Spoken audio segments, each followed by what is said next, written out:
ever notice how the quietest moments often speak the loudest truths? There's something about stillness, about turning inward, that reveals who we really are.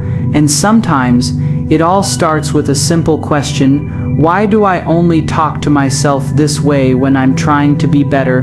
When I speak to myself this way, with clarity, with stillness, with truth, something shifts inside me. There is a voice we all carry, one that doesn't scream but whispers beneath the noise of the world.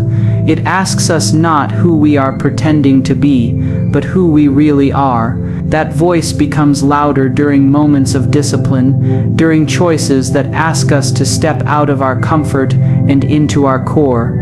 And for millions of Muslims around the world, that moment of clarity comes most powerfully during Ramadan. Ramadan is not simply a ritual, it's not just a month on the calendar, it is a calling, a deliberate pause from the rush, a sacred interruption to the ordinary.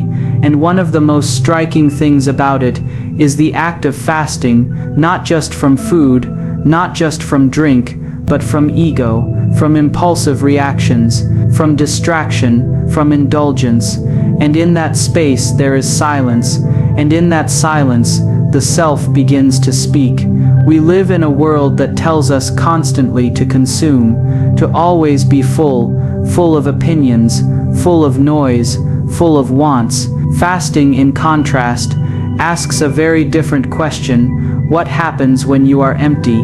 What rises to the surface when the cravings quiet down? When the constant motion of life pauses, even briefly, what does your soul have to say? This is where the power of self-reflection, through spiritual discipline, reveals itself.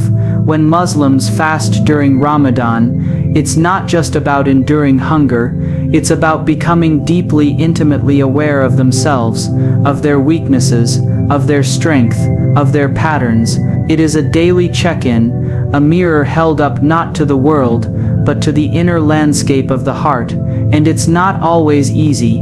In fact, it's often hard, because when you're stripped of your usual comforts, the truths you've buried start to come up, and that's where healing starts. That's where honesty lives. Spiritual discipline is not punishment, it's alignment. It's choosing again and again to return to what matters. In Ramadan, every moment becomes intentional. Every bite postponed becomes a meditation. Every angry word withheld becomes a prayer. Every indulgence resisted becomes a reminder: I am not ruled by what I consume. I am more than my desires. But this isn't about deprivation, it's about expansion. It's about creating space within ourselves so that something greater can enter. When the body is quieted, the spirit can rise. That's the mystery and the beauty of fasting. You think you're subtracting, but what you're really doing is making room for gratitude, for humility, for presence. And presence, true presence, is one of the rarest gifts in the modern world. So many of us are moving, scrolling, reacting. So many of us are running from one thing to the next, without asking, what am I actually running from? But during Ramadan, those questions become louder, because the body is slowed down, the heart speeds up, and that's when people begin to see with new eyes. They notice the hunger of others more. They become more generous, more patient, more aware of how every small decision, what to say, when to listen, how to respond, becomes an opportunity to either elevate or diminish the soul. That's what reflection through discipline does. It sharpens the spirit, it strengthens the heart, and in that state, when one is both tender and strong, when the ego has been softened and the soul is awake, a different kind of conversation happens, one between the self and the divine, one that can only be heard in the quiet that comes from choosing restraint, from practicing devotion, from remembering that the most important voice we hear is the one we use when we speak to ourselves. There's a question that lingers in the minds of many who observe from the outside: why do Muslims fast only during Ramadan? Why not throughout the year? Why concentrate such a powerful spiritual practice into one month?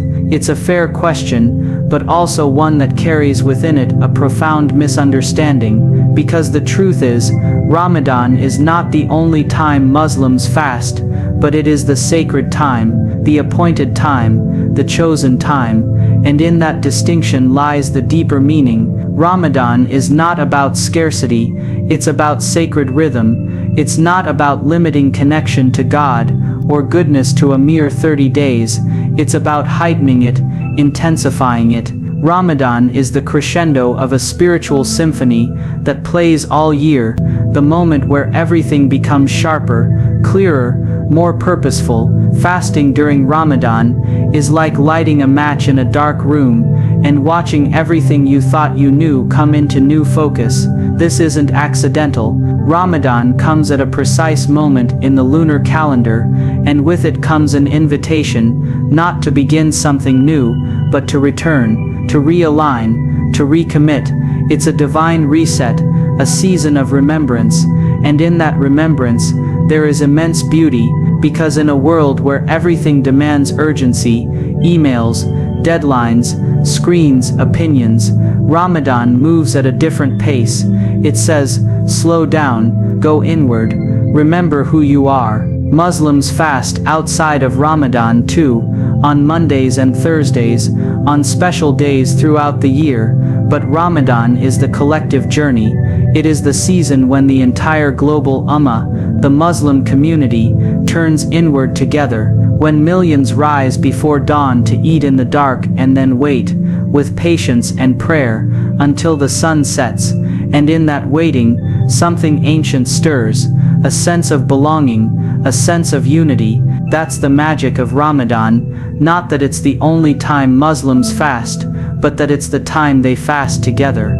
It's easy to think of fasting as a solitary act, but during Ramadan, it becomes deeply communal. There's power in knowing that you are not alone in your discipline, that someone halfway across the world, who doesn't speak your language or live your life, is rising and resisting right alongside you, and that shared effort becomes a thread that binds hearts across borders. There's something unspoken and sacred about millions of people all pausing for the same purpose, at the same time, with the same reverence. This is why it happens only in Ramadan, because Ramadan is not just about personal growth, it's about collective elevation. The month itself has a spiritual gravity. It pulls hearts upward, it aligns souls, it softens what has become hardened by the world. There's a reason why Muslims wait for it with longing, greet it with joy, and leave it with tears.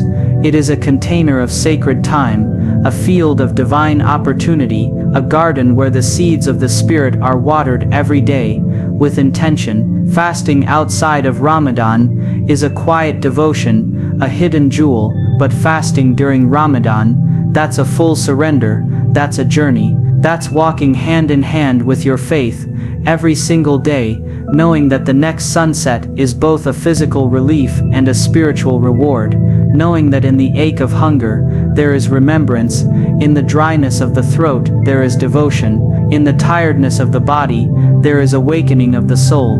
Ramadan asks for more, not just the fast, but the focus, not just abstaining from food, but abstaining from what breaks the spirit, from gossip, from anger, from distraction. That's why it's not just another month, it's the month, the sacred heartbeat of the Islamic calendar, a time when the gates of mercy are wide open, when every effort is multiplied, when every whisper of a prayer carries more weight.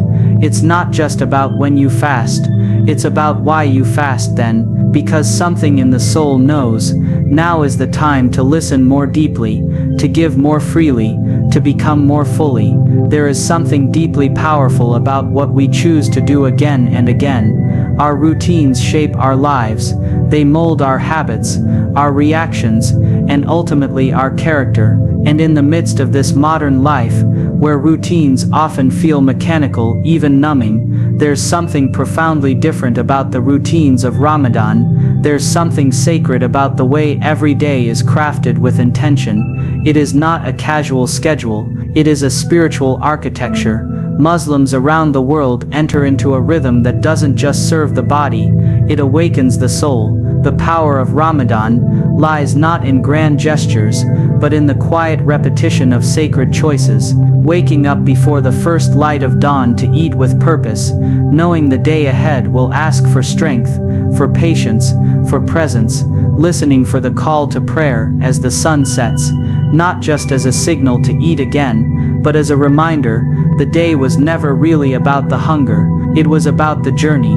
It was about staying awake to your intentions, over and over again. This is where routine becomes sacred, not because it's rigid, but because it's alive with meaning. In Ramadan, time itself changes. The way people measure the day is no longer by appointments or deadlines, it's measured by the sun, by the soul. The entire day is built around prayer and reflection, around silence and restraint, around a hunger that isn't just physical but spiritual, a hunger for peace, for nearness to God, for inner clarity. Routine is often thought of as mundane, but in the hands of devotion, it becomes a vessel, it becomes the very thing that carries a person closer to who they are meant to be, because when you do something repeatedly, with intention, with love, with surrender, it carves pathways in the heart, and those pathways lead to deeper awareness, deeper surrender, deeper grace. The fast of Ramadan is not a random act, it is deeply structured, and that structure is part of what makes it transformative, because when the body knows what to expect, no food, no drink, no indulgence, the soul has space to rise, and in that space, there is honesty, a kind of spiritual clarity that cannot be accessed when we are always full, always busy, always distracted. The routine strips away the noise. It teaches discipline, not as punishment, but as a path to presence. There's a rhythm in Ramadan that realigns the inner compass. People begin to notice the small things more, the taste of water after a long day, the warmth of a shared meal, the softness of a moment of stillness. These are not extravagant experiences, they are everyday things, made sacred by the attention given to them, and that's the gift of routine sacredness. It takes what is ordinary and turns it into something extraordinary, simply by being intentional. Each day of Ramadan is both a repetition and a revelation. The repetition provides safety, clarity, structure. The revelation comes in the subtleties, in the way the fast feels different from one day to the next, in the way the prayers deepen, the thoughts soften, the heart opens. This is not about dramatic change, it's about quiet transformation, the kind that happens when you show up for your spirit, day after day, moment after moment, even when it's hard. Ramadan teaches that holiness doesn't always arrive with thunder and light. Sometimes it comes through routine, through doing the same sacred act over and over until it becomes part of who you are, until fasting isn't just something you do, it's something you become, a state of mind, a way of walking in the world, a deep trust that in the repetition, there is refinement, that in the daily returning to the prayer mat,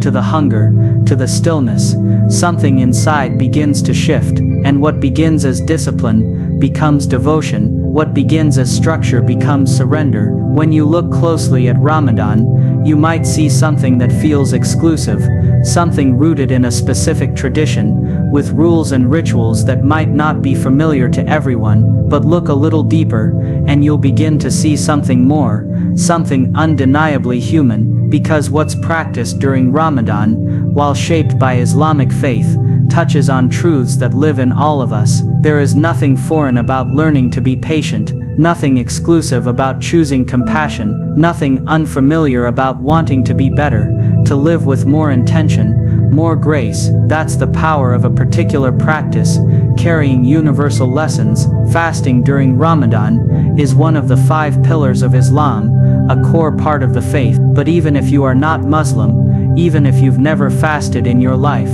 the essence of it, the heartbeat underneath the practice, is something your soul already understands. It's the experience of stepping back so that you can step in, of quieting the outside world so the inside one can speak.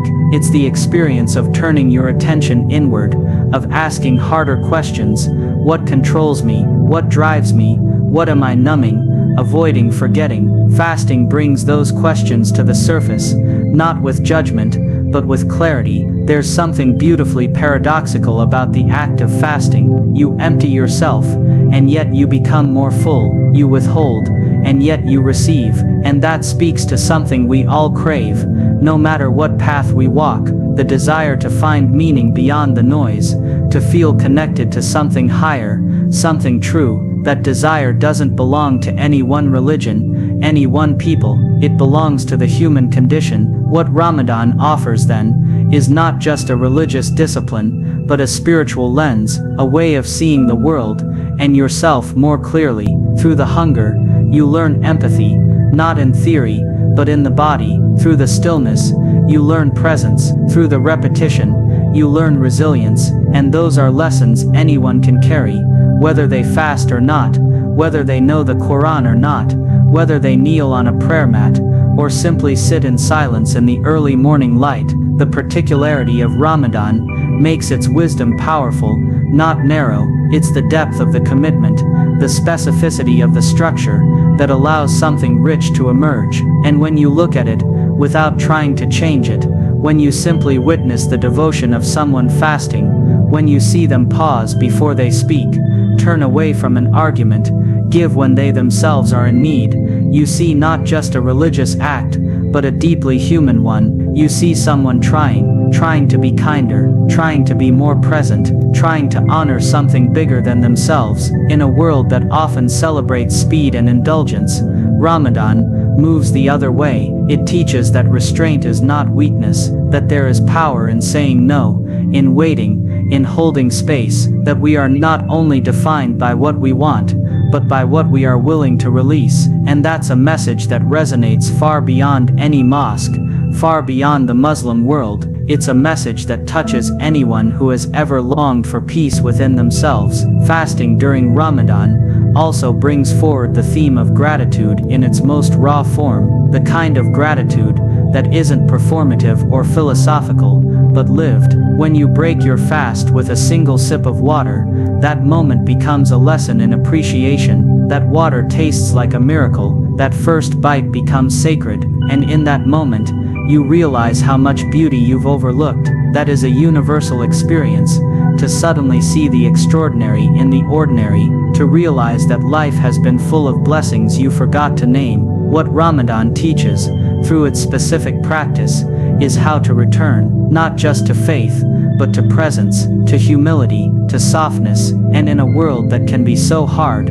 so loud, so overwhelming, that return is something all of us need. The practice might be shaped by Islam, but the wisdom it unlocks, that belongs to everyone. The way we speak to ourselves becomes the way we live our lives. There's a voice inside every one of us, a voice that narrates, questions, judges, forgives, encourages, and sometimes breaks us before the world even gets a chance to. We don't always realize it, but that inner dialogue shapes who we believe we are. And during Ramadan, that voice is called into the light. Fasting becomes more than a ritual of the body, it becomes a purification of that internal conversation. It's a daily opportunity to speak to oneself, not with shame or pressure, but with truth, with compassion, with grace. In the stillness that fasting creates, in the quiet that falls over the mind, when the stomach is not full, when the distractions are stripped away,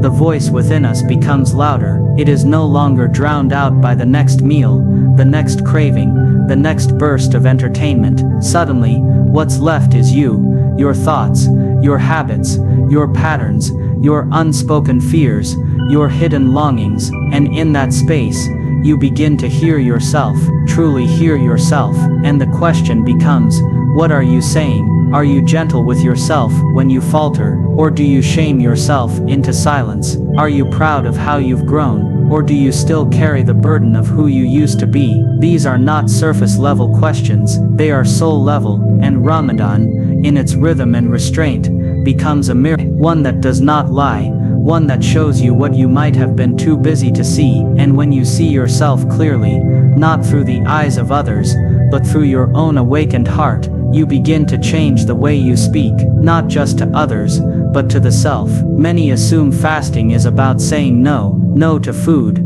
no to water, no to indulgence, but at its core, it's an invitation to say yes, yes to mindfulness, yes to clarity, yes to remembering who you are beyond your appetites, beyond your impulses, beyond the noise. And in that remembering, there is power, because when you recognize your own worth, you begin to speak with more kindness, you begin to guide yourself, instead of criticize yourself. You begin to understand that you are not only capable of discipline, you are worthy of compassion. This is what Ramadan offers, not just discipline from the outside, but dignity from the inside. Every time a Muslim holds their tongue, calms their anger, chooses patience, chooses prayer, they are sending a message to their own soul. You are strong, you are capable, you are worthy of this journey. It's a conversation rooted in love, not perfection, because perfection is not the goal, presence is, and presence requires gentleness, it requires space, it requires a different kind of voice, one that does not demand, but invites, one that says, even when you stumble, you are still on the path, one that whispers, you are growing, even in the dark. This is how fasting transforms from a practice of denial into a practice of deep self-love, because love isn't always indulgence. Sometimes love is discipline. Sometimes love is saying, I will not let you be ruled by what is temporary. Sometimes love is reminding yourself that you are not just a body that eats, you are a soul that longs to be free, and freedom comes when we are no longer at war with ourselves, when the voice within becomes a friend, instead of a foe, when it lifts us instead of limits us, and that kind of voice doesn't emerge from nowhere, it is nurtured, it is cultivated, it is practiced in the silence of the fast, in the pause before the reaction, in the decision to be gentle with yourself, even when the world is not. Ramadan creates space for that voice to grow. It teaches that the way you speak to yourself is not a small detail, it is the foundation, it is the difference between surviving and becoming, between performing spirituality and embodying it, between holding on and letting go.